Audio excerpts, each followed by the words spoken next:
Hi, welcome back to this course in Redgate University for SQL Prompt. In this particular module, I'm going to be showing you how using SQL Prompt can help you writing your code. So let's begin with the basic functionality of prompt, in other words, the suggestions. So I have a piece of code I want to write. I'm going to write a very simple select query. And you can see as I write, the suggestions are coming up.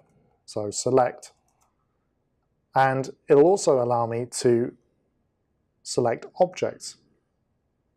So, for example, I want to scroll down and pick a table, or in this case, maybe if I am focused on a particular table, so my contacts table, then I can come back and drop in a specific column. So prompt is intelligently looking at what I've written and then coming and suggesting to me what I might want to add. To aid in this, we also have what we call the column picker. If I hit Control and left, then you can see the column picker appear. This allows me to go through the list and simply pluck out the items that I need. When I'm happy, hit enter, and then those options are added. And this just makes writing my code that much quicker. Okay, let's say I want to configure some of that functionality. I can find that by going to the SQL Prompt menu,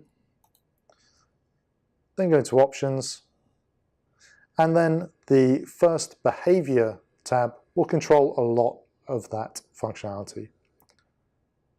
So I can control when those suggestions are going to appear, and also the specific keys that I can use to interact with that.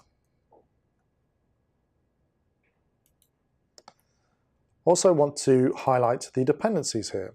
So if I select an item, you can see that that is brought up, and now it's highlighted what other objects are around that might depend on that specific item. So that was a quick overview on how code suggestions work with SQL Prompt. Hope that was useful.